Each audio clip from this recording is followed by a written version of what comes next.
none other than Queen Walkers. So that is going to be a war nonetheless. But Knowledge looking to get that 96% 2-star. But hey, can he get the 3-star? And Leah to take a lightning to the Eagle Artillery.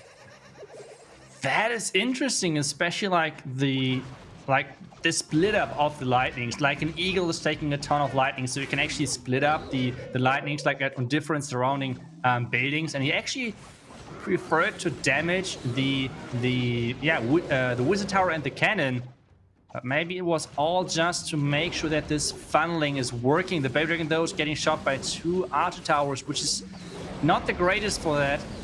And now we're starting with those dragons at the top side, which is interesting because he is going in the town hall, which is something which you normally try to avoid. Like, the town hall poison is really scary. This is why everyone is trying to take that out. But he is going a complete different route and just pushing everything in there. And he's having no heal spell whatsoever.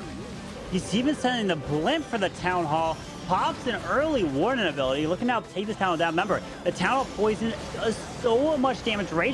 Raises over the town hall. The warden ability does wear off, but the Royal Champion is taking out the dragon behind this troops here. Nothing is going for the Royal Champion. I feel like the Royal Champion already took down like 2 Dragon Riders, which is 50 troop capacity, which is quite a bit. And those troops are dying out kinda quick. Now it's all about the hero push. I mean, the heroes are kinda healthy. The Clancaster as a building is down, so there are no more Clancaster troops flying or walking around. And now it's all about the back end. The king ability is getting used. The queen is still there. She's getting hit up again by the unicorn. And this so far is looking, I don't know, interesting, I guess.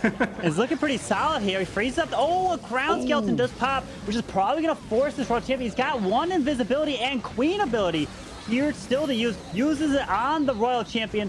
Did take out the queen. 80%. Remember, the mark to get is another warden. It's going to get picked off, but he needs the 96 and is looking strong here for Knowledge of Tribe.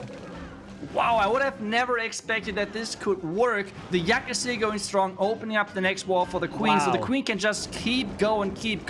And that Royal Champion, I mean, we remember this cannon has basically 0 hit points. So he's even sending a couple of rocket drones to the back end. So this is going to be the next 3-star. And this means this is the first perfect war in this qualifier.